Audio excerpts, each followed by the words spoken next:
Hello everybody, and welcome back to another episode of Dino Plays Modded Minecraft. Thanks for joining me. In the previous episode, we finished crafting our tesseracts. We also spent some time with the sandy stone lanterns, set some of those up around our base, and then we finished up the episode playing in mud. Or I guess technically it's called liquid dirt. So that was a pretty interesting episode. I hope you enjoyed it, and I hope you watched it. If you didn't watch it or have not watched it, please go back and watch that previous episode. There is some logic in the sequence these are done, so no need to jump in the middle of a story. So yeah, definitely go check out that episode, please. And in this episode, we are going to do a number of things. We're going to look into Quarry Plus a little bit more.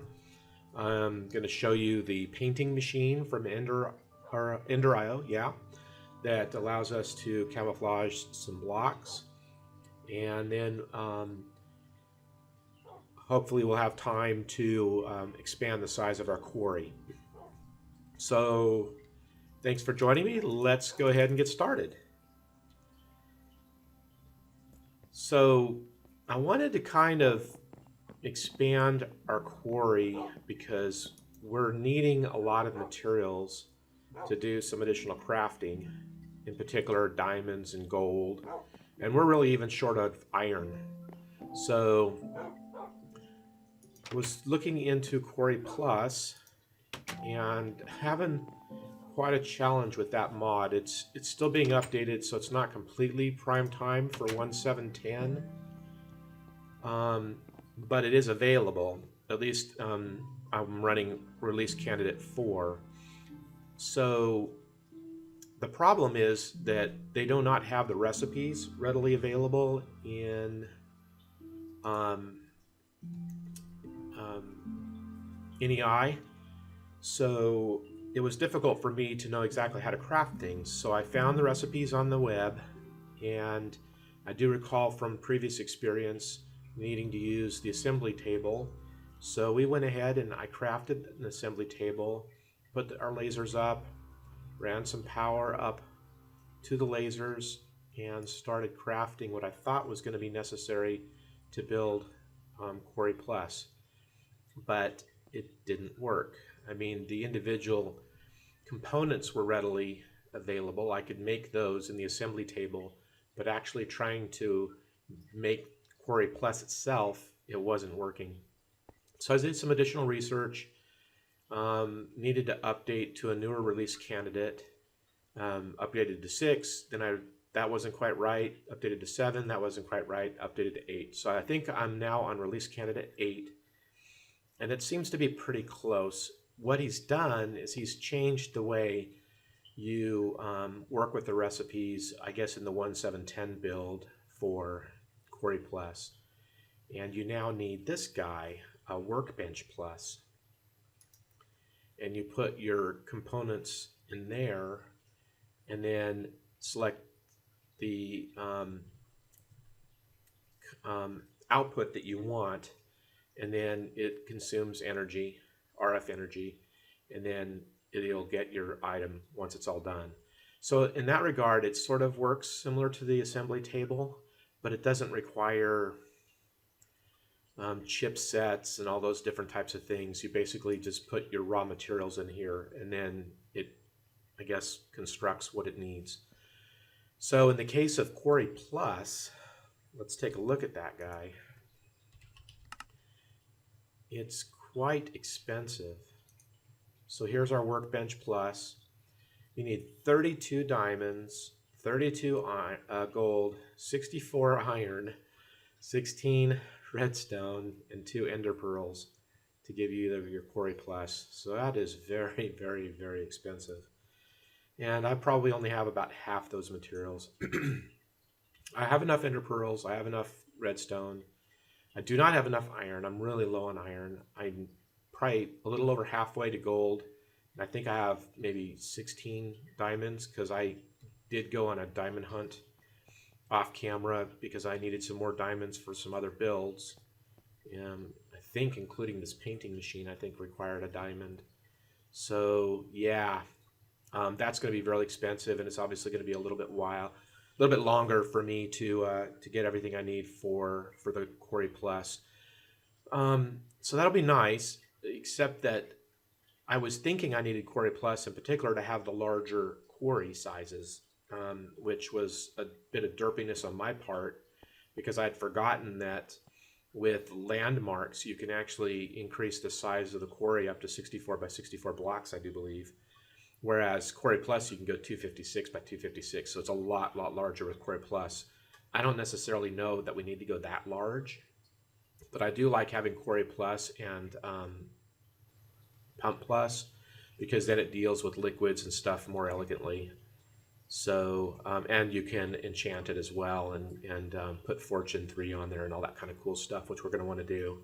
So we still definitely want Quarry Plus, but in the meantime, we can still get to a larger size quarry. And that's what I'm needing to do because I'm spending a lot of time just moving our quarry because right now I think it's only doing 9 by 9 or something like that. So I've crafted some landmarks and we'll go ahead and do that here shortly. The other thing I wanted to do was show you the painting machine, which is an Ender IO machine.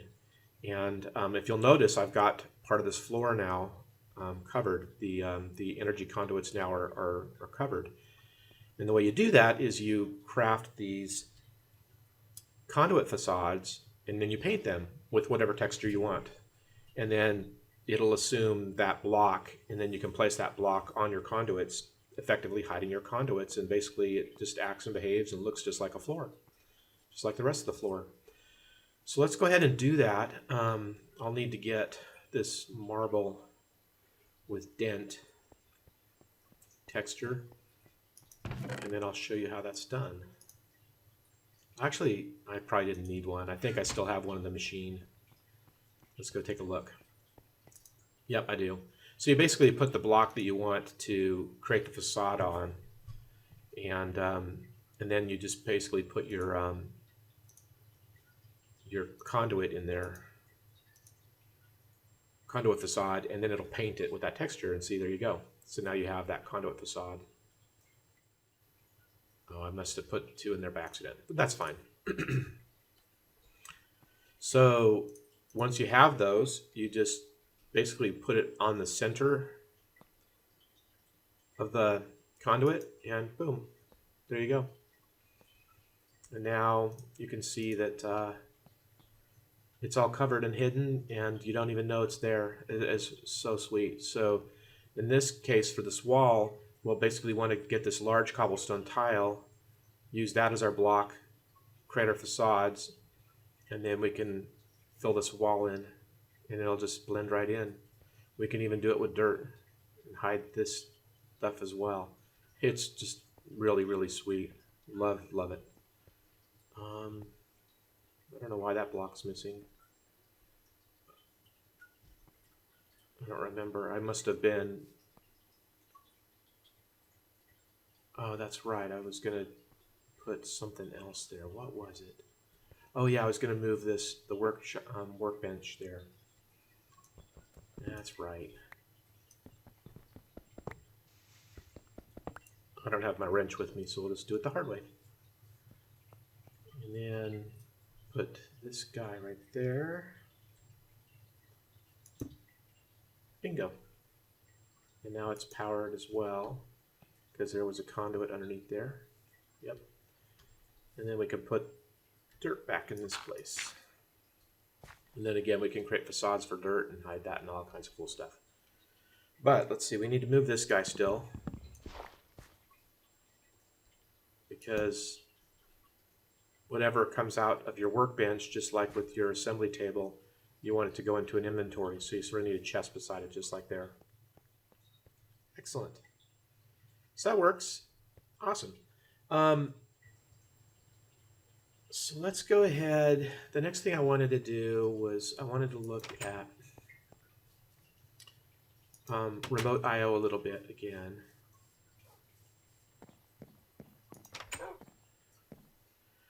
I think I talked about that a little bit before. I can't quite remember. We've been going over so much stuff lately, I've kind of lost track. But remote I/O is kind of cool. Let's pull it up real quick. And the first thing we're going to want is the tool, the IO tool. So let's go ahead and craft that. We need 3 iron, 2 redstone, and a stick. So stick, 2 redstone, and then again, like I keep complaining about, I'm really low on iron. You wouldn't think so. It's just amazing. All right, where's the iron? Look at that, 4 ingots. Is that all I've got? Oh no, good. Excellent. I had a little more than I thought. So when you start getting into these white colors in here, it's kind of hard to tell if there's iron in here because it could be aluminum, it could be silver. If you're even marginally colorblind, it could be kind of hard to find ores when they look so similar in color. I'm not colorblind. I don't think I have that problem, but it isn't always easy to see still in that chest. So let's go ahead and do this. And now we've got our tool. Awesome. Then the next thing we're wanting is the remote interface. And that's a little more expensive. So we need a block of gold and an ender pearl. So let's go grab that. And I do have gold, a little bit. But I just spent a bunch, and I'm going to need to obviously get, what, 32, so I'm going to need to get some more gold. But if we can expand the size of our quarry, I think we'll be fine. And you'll see I've been Enderman hunting again in the mining dimension. The last time I moved to Quarry, I just hung around there and did some hunting. I apologize, by the way, if my voice is a little off. I think I'm catching a cold, so my voice might be a little off. We need our block. There we go. We need our ender pearl, and then we needed a redstone, and then we get a remote interface. Excellent. So I did a little research on this. Hope I can remember how to do this.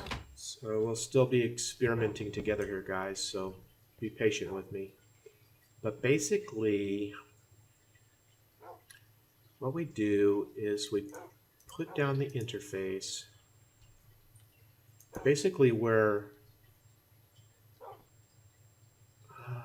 is that right? Where we think we're going to need our block. Why is it doing that?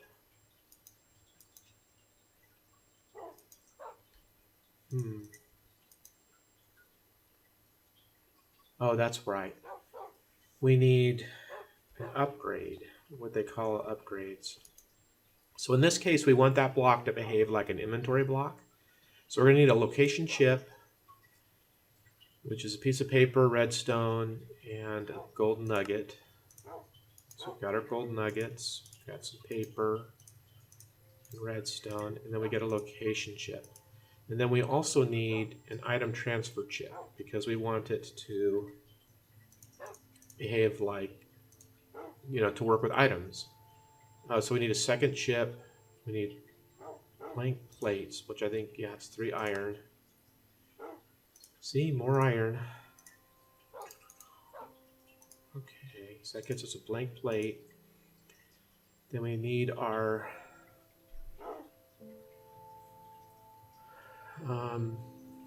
location chip again.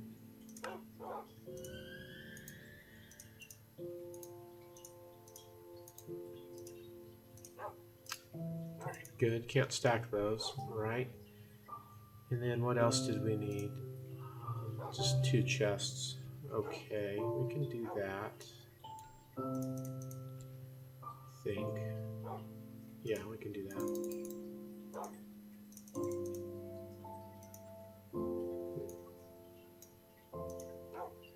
So there's 1. Let's get rid of this guy. There's 2.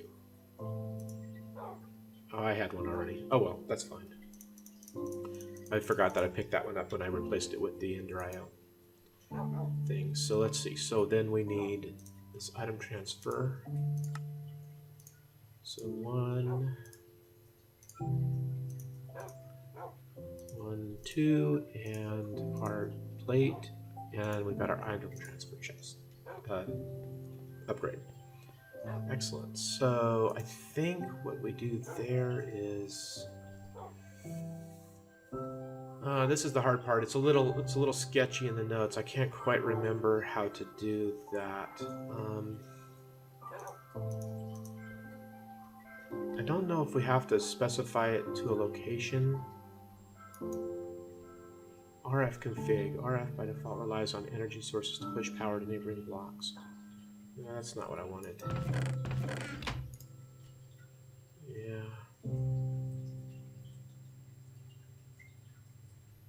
Yeah, I don't think that's quite necessary. I think you just right-click the block that you want to upgrade, which we just did. And I think all that does is put it in here. So now it acts as an inventory block, but I think we still have to link it first so that it knows that it's a chest that we're wanting to link to. So let's try this real quick. See, so what I did was I shift right-clicked on this chest, or sorting chest, and you'll notice down there in the bottom left corner it says target saved. And then I think you right-click on this guy, and now you'll notice it turned blue, and our conduit now connects to it. So it wouldn't connect to it before because it's basically you haven't specified what type of remote I/O block this is supposed to emulate. In this case, we want it to emulate a chest, or behave like a chest in a remote way. So this guy right now, for all intents and purposes, is logically, oops, wrong key, is logically connected to this sorting chest right here. And this is where we want to place our ores once they're done. So what's going to happen now is we'll put our ores in here. Remember, this is our ore processing system inside of this compact machine. And then the output will come up into this remote I/O interface, which will effectively drop it in this chest.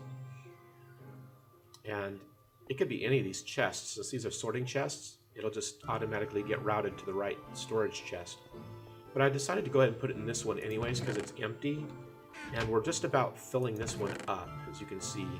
So I'm not sure if this sorting facility is going to be smart enough to know that once this is full, it should then go to this chest because it also is configured to only store ingots. But since I'm going directly from there to this particular one, it should drop them in here first, since this is a valid location for ingots. Let me turn that guy around while I am noticing it. There. Awesome. There we go. So that's remote I/O. It's pretty cool. I mean, it basically you tie the block to whatever other block you want it to be tied to based on the upgrade that you can apply it to it. In this case, I made it an item upgrade. Let's go ahead and look at that again real quick. So item transfer chip was put in here, but you can do fluid transfer chips and all these different energy transfer chips. And I believe these even work across dimensions as well. So, and then you can kind of camouflage them. I tried to look into how to camouflage this because my understanding is the remote camouflage upgrade will make it look like whatever that actual item is at the other end. So right now this is just a remote interface and it looks like such. But with that camouflage on there, it would look like this sorting chest, which I think is really sweet because then you sort of know functionally what this is doing just by looking at it, you know. But I couldn't get it to work. Again, the documentation is sketchy because it's not completely done and ready for 1.7.10. Seems pretty solid to me. It's a definite release candidate. My perspective is once he got the NEI recipes in the system so that you actually knew how to use it. Actually, I apologize. I'm getting that one confused with the Quarry Plus. I've been playing with too many mods today trying to get ready for this episode. Sorry about that. Yeah, but with that said, though, Remote IO's documentation is still a bit sketchy. I think the mod's ready, but I can't figure out how to use the camouflage capability. So I might have to ask somebody in the forum and get some assistance because it's just not intuitive to me. So, but that should work. So let's go ahead and test it. real quick. And we'll just put some tin ore in there. And what we should see in the end, since this is empty, is we should see 8 tin ore in here. Although it might pop it in here.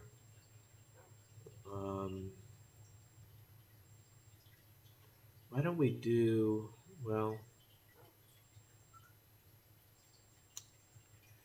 yeah, well, let's just see what happens.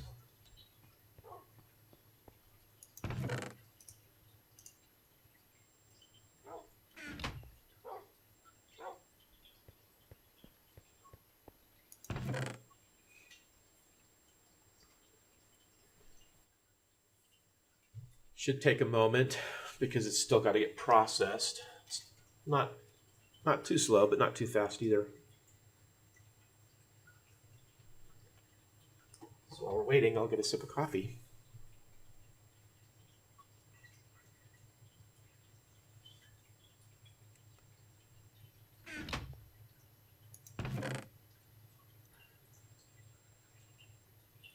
I'm wondering.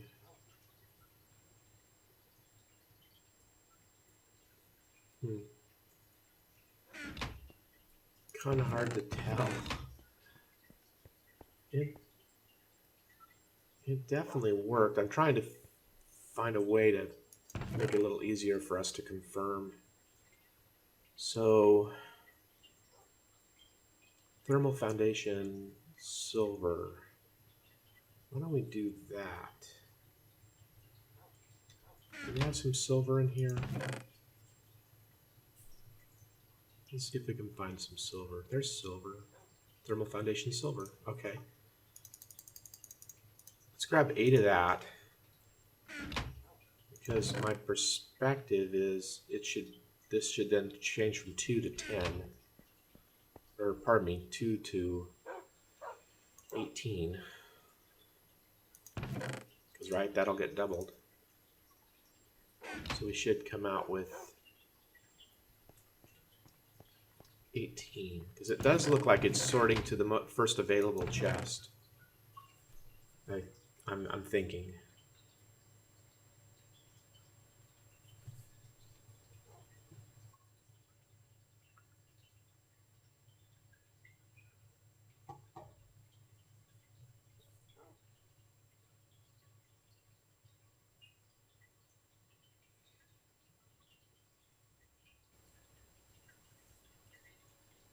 Well, it's definitely taken its sweet time.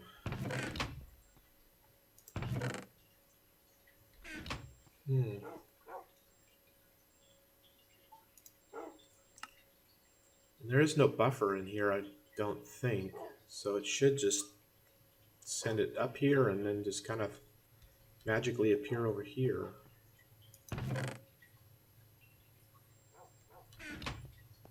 Yeah, that is so interesting. Well, let's go inside real quick.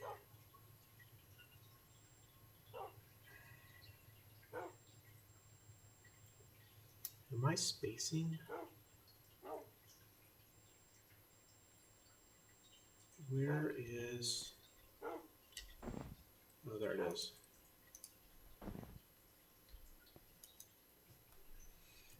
Let's go inside here and take a quick look. Yeah. Oh. Are we out of power? Oh, we're out of power. Still, some of this got processed. Aluminum. Oh. So it's still in the buffer there. So we haven't even processed all the aluminum yet. That's why. Whoa, that's a weird graphical visual there. So we're out of, yeah, we're out of power. I need to address the power over here as well. Hook this up to our power system over there. Maybe I can use a remote I/O. That would be awesome. I will look into that.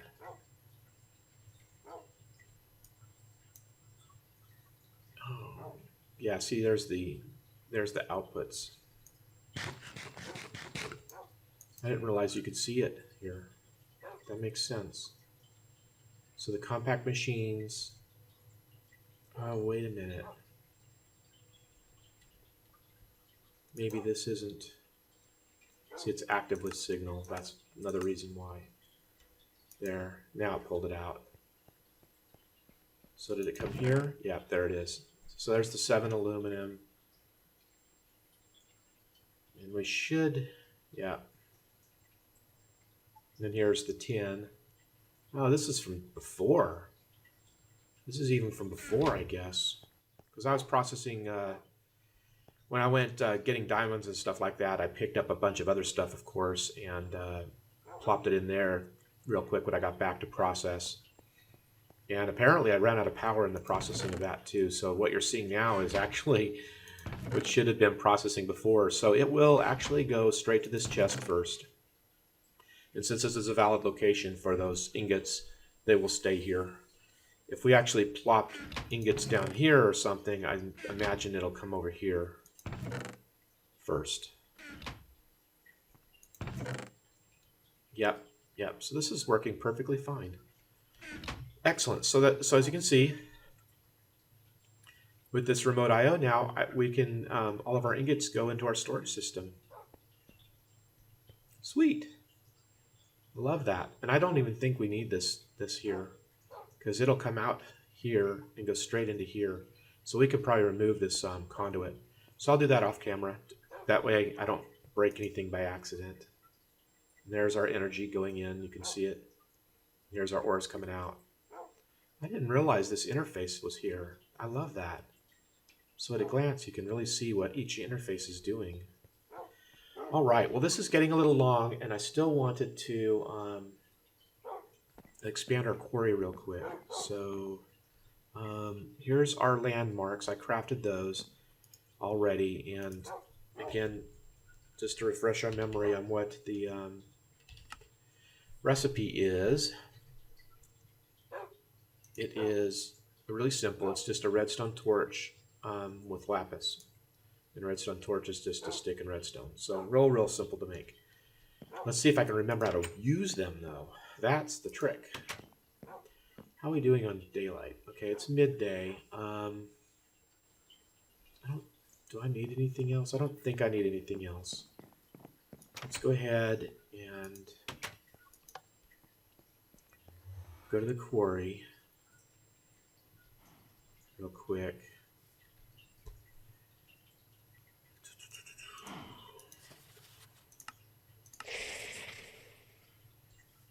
And you'll see I've moved it again back here. Let me go ahead and turn into a blaze so we can kind of look down there and make sure everything's looking good.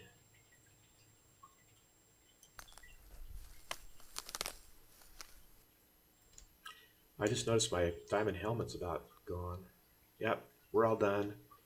Anything interesting down here? Oh. Cave opening there. There's some iron. We really need that bad. I might have to come and manually get this iron. Just checking to see if maybe there's diamonds in the walls, because we need diamonds too. Nope, doesn't look like it. Those holes are kind of interesting though. Okay, so let's go ahead and move this guy. I guess what we can do, pardon me, let's go ahead and put our markers down. And pardon me, I'm going to count a little bit. I'm just going to start with like a 32 by 32 to get going.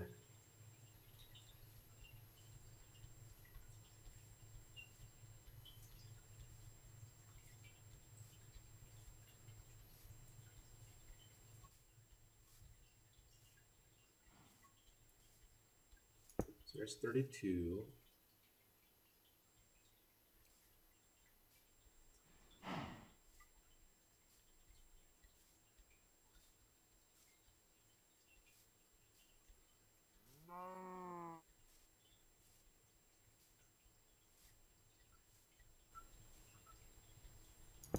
There's 32 right next to the water. Perfect. And then just run over here.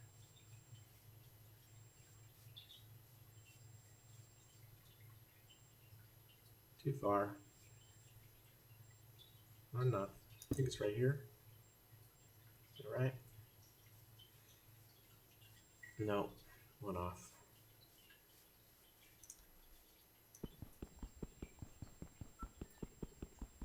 Whoa, those things are hardy.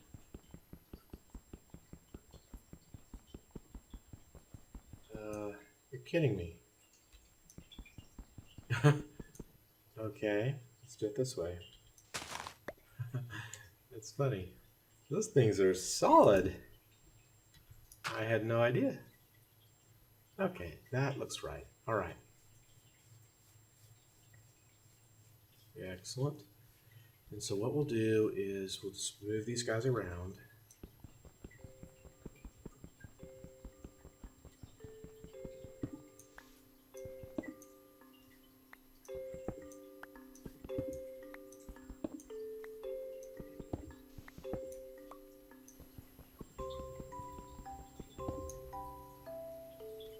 Kind of weird the way. I don't need that. The way that frame pops out. It's not supposed to do that. Let's move this to. I don't remember if I have to put it right on the corner. I guess we can do that though. That's fine. Oh, it's almost night. I don't have a bed. Oh boy. So let's go ahead and put that down. 5. That's not right. Oh. Do I have to click those guys? I don't remember. There, you do have to click on it.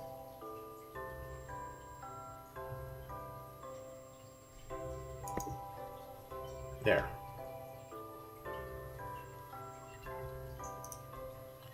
Oh, wait a minute. I think I do have a bed. Yeah, that's right.